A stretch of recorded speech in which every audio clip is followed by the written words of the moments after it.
दोस्तों, इजराइल की राजधानी तेल अवीव के बेन गुरियन एयरपोर्ट के आसमान में भारतीय वायुसेना का विशेष विमान दिखाई देता है। लेकिन ये कोई आम लैंडिंग नहीं है। ये वो पल है जिसका इंतजार मिडिल ईस्ट की पॉलिटिक्स पिछले कई महीनों से कर रही थी। जैसे ही प्रधानमंत्री मोदी विमान की सीढ़ियों से नीचे उतरते हैं, सामने जो नजारा होता है वो प्रोटोकॉल की धज्जियां उड़ाने वाला है। आमतौर पर किसी विदेशी नेता के स्वागत के लिए मंत्री या अधिकारी जाते हैं, लेकिन यहां तो मामला ही अलग है। खुद इजराइल के प्रधानमंत्री बेंजामिन नेतन्याहू अपनी पत्नी सारा के साथ वहां मौजूद हैं। गले मिलते हैं, हाथ मिलाते हैं। लेकिन रुकिए, इस स्वागत के पीछे की कहानी पर गौर करना बहुत जरूरी है। इस दौरे को ऐतिहासिक कहा जा रहा है, लेकिन क्यों? क्या सिर्फ इसलिए कि पीएम मोदी वहां गए हैं? जी नहीं, असली खेल तो पर्दे के पीछे चल रहा है। और वो खेल शुरू हुआ मोदी के पहुंचने से ठीक 24 घंटे पहले। जरा सोचिए, मंगलवार को दुनिया के सबसे खतरनाक, सबसे एडवांस और सबसे खुफिया fighter jets F-22 Raptor Israel के एयरबेस पर लैंड करते हैं। एक नहीं, दो नहीं, पूरे 12 F-22 जेट्स। ये वो मशीन है जिसे अदृश्य शिकारी कहा जाता है। रडार इसे पकड़ नहीं सकता, दुश्मन इसे देख नहीं सकता। अमेरिका ने आज तक ये जेट अपने सबसे सगे दोस्तों को भी नहीं बेचा। जापान रोता रह गया, लेकिन अमेरिका ने मना कर दिया। तो फिर सवाल यह है कि मोदी के पहुंचने से ठीक पहले अमेरिका ने अपने इन ब्रह्मास्त्रों को इजराइल में क्यों उतार दिया? ये तैनाती बहुत ही असामान्य है। डिफेंस एक्सपर्ट्स का दिमाग चकरा गया है।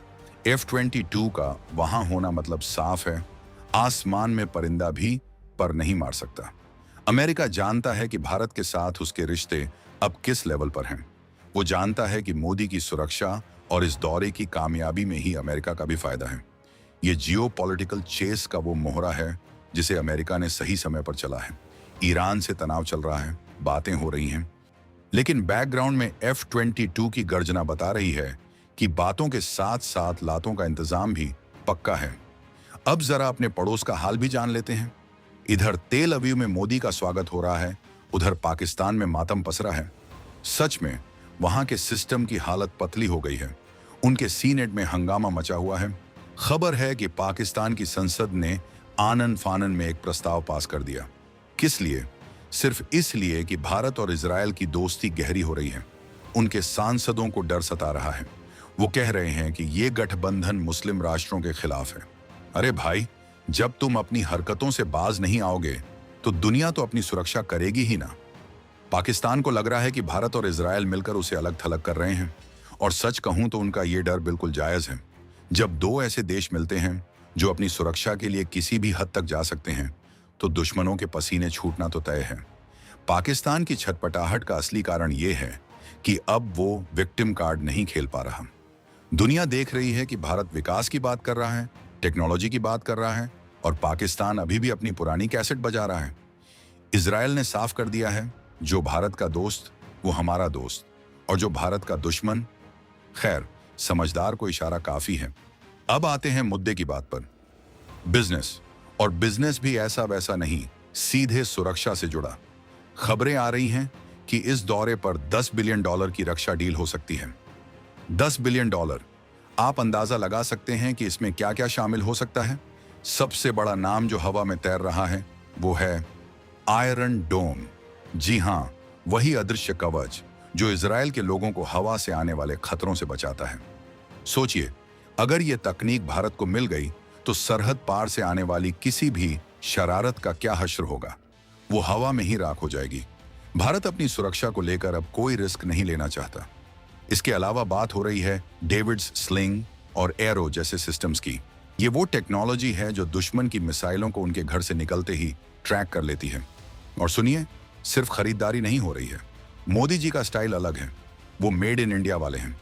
समझौता ये होने वाला है कि टेक्नोलॉजी ट्रांसफर होगी, यानी माल सिर्फ खरीदेंगे नहीं, बल्कि अब हम उसे भारत में बनाएंगे। ड्रोन टेक्नोलॉजी में इजराइल का कोई सानी नहीं है। लेजर हथियार, जिसे आयरन बीम कहा जाता है, उस पर भी बात चल रही है।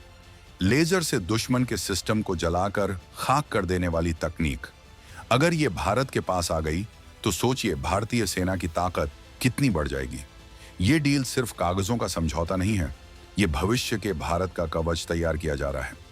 लेफ्टिनेंट कर्नल जे सोडी जैसे एक्सपर्ट्स भी यही कह रहे हैं कि दोनों देश अब तकनीक शेयर करने को लेकर गोपनीय समझौता करने वाले हैं।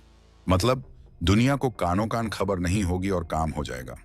अब मैं आपको एक ऐसा शब्द बताने जा रहा हूं जो शायद आपने पहले नहीं सुना होगा, हेक्सागॉन ऑफ अलायंसेस। हिंदी में कहें तो गठबंधनों का षटकोण। ये शब्द मेरे नहीं हैं, ये इजरायल के प्रधानमंत्री नेतन्याहू के दिमाग की उपज है। इस दौरे का असली मकसद सिर्फ द्विपक्षीय बातचीत नहीं है, एक बहुत बड़ा विशालकाय चक्रव्यूह रचा जा रहा है। इसमें 6 खिलाड़ी हो सकते हैं, भारत, इजरायल, ग्रीस, साइप्रस, अरब देश और कुछ अफ्रीकी या एशियाई साथी।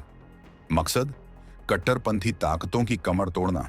यह गठबंधन सिर्फ फौजी नहीं होगा, ये आर्थिक होगा, तकनीकी होगा और सुरक्षा से जुड़ा होगा। आप इसे एशियन नाटो जैसा कुछ समझ सकते हैं, लेकिन उससे कहीं ज्यादा स्मार्ट। नेतन्याहू जानते हैं कि एशिया में अगर कोई चीन को टक्कर दे सकता है, अगर कोई कट्टरपंथ के खिलाफ मजबूती से खड़ा है, तो वो भारत है। इसलिए भारत इस हेक्सागॉन का सेंटर पॉइंट है। जरा सोचिए, अगर भारत, इजरायल और अरब देश जैसे यूएई, सऊदी एक साथ आ जाएं, तो क्या होगा? पाकिस्तान और उसके जैसे सोचने वाले देशों का तो गेम ओवर हो जाएगा। चीन, जो अपनी स्ट्रिंग ऑफ पर्ल्स के जरिए भारत को घेरने की कोशिश कर रहा था, वो खुद इस चक्रव्यूह में फंस जाएगा। ये जियोपॉलिटिकल इंजीनियरिंग और इसके आर्किटेक्ट हैं मोदी और नेतन्याहू। चीन को सबसे ज्यादा मिर्ची किस बात से लग रही है? वो है नया silk route. Bharat middle east Europe economic corridor IMEC। Bharat, UAE और इजरायल मिलकर व्यापार का एक ऐसा रास्ता बना रहे हैं जो चीन के belt and road initiative BRI को धूल चटा देगा। चीन चाहता था कि पूरी दुनिया का व्यापार उसके रास्तों से हो, उसकी शर्तों पर हो, लेकिन यहां मोदी जी ने पूरा गेम ही पलट दिया। भारत से सामान निकलेगा, यूएई जाएगा, वहां से ट्रेन के जरिए सऊदी और जॉर्डन होते हुए इजरायल के हाइफा पोर्ट पहुंचेगा और वहां से सीधे यूरोप। समय बचेगा, पैसा बचेगा और सबसे बड़ी बात, चीन की दादागिरी खत्म हो जाएगी। इजरायल का हाइफा पोर्ट इसमें सबसे अहम कड़ी है। और आपको पता है उस पोर्ट को कौन डेवलप कर रहा है? भारतीय कंपनियां, यानी इजरायल की जमीन पर भारत का इंफ्रास्ट्रक्चर और व्यापार पूरी दुनिया का। इसे कहते हैं मास्टर स्ट्रोक। ये 21वीं सदी का सबसे बड़ा आर्थिक बदलाव है। यूएई और इजरायल, जो कभी एक दूसरे की तरफ देखते भी नहीं थे, आज भारत की वजह से एक मेज पर बैठे हैं। इसे कहते हैं मोदी की डिप्लोमेसी। एक और बड़ी खबर, PM मोदी इजरायल की संसद, जिसे नेसेट कहते हैं, उसे संबोधित करने वाले हैं। दोस्तों, ये कोई छोटी बात नहीं है। इजरायल हर किसी को अपनी संसद में बोलने का मौका नहीं देता। ये सम्मान दुनिया के गिने चुने नेताओं को ही मिलता है। जब मोदी नेसेट में खड़े होकर बोलेंगे, तो वो सिर्फ भारत के 140 करोड़ लोगों की आवाज नहीं होंगे, वो एक उभरती हुई महाशक्ति की हुंकार होंगे। पूरी दुनिया के कान उस भाषण पर लगे होंगे। वो क्या संदेश देंगे? कट्टरपंथ के खिलाफ, टेक्नोलॉजी के भविष्य पर, या फिर बदलते वर्ल्ड ऑर्डर पर? एक्सपर्ट रोबिंदर सचदेव ने सही कहा है कि इस दौरे की टाइमिंग बहुत खास है। दुनिया में उथल पुथल मची है। एक तरफ रूस यूक्रेन का मामला ठंडा नहीं हुआ, दूसरी तरफ मिडिल ईस्ट सुलग रहा है। ऐसे में भारत का वहां होना एक स्टेबलाइजर का काम करता है।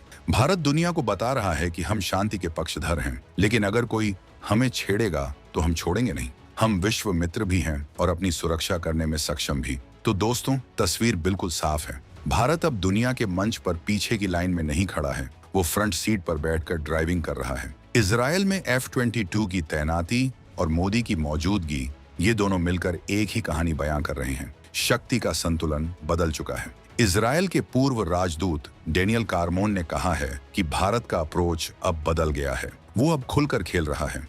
फ्री ट्रेड एग्रीमेंट पर भी बात आगे बढ़ रही है, यानी आपके और हमारे लिए भी मौके बढ़ेंगे, लेकिन पिक्चर अभी बाकी है। इस दौरे के खत्म होते होते कौन से बड़े ऐलान होंगे? क्या कोई गुप्त समझौता साइन होगा जो हमें महीनों बाद पता चलेगा? क्या चीन अपनी बौखलाहट में कोई गलत कदम उठाएगा? और सबसे बड़ा सवाल, क्या ये नया गठबंधन खाड़ी देशों में शांति ला पाएगा या फिर एक नए संघर्ष की शुरुआत होगी? आपका क्या मानना है? क्या भारत को इजरायल से आयरन डोम जैसी तकनीक तुरंत ले लेनी चाहिए? और क्या भारत, इजरायल, अरब का ये नया गुट चीन की हेकड़ी निकाल पाएगा? नीचे कमेंट बॉक्स में अपनी राय जरूर लिखें। अगर आपको भी लगता है कि भारत का डंका पूरी दुनिया में बज रहा है, तो इस वीडियो को लाइक ठोकिए और अपने दोस्तों के साथ शेयर कीजिए।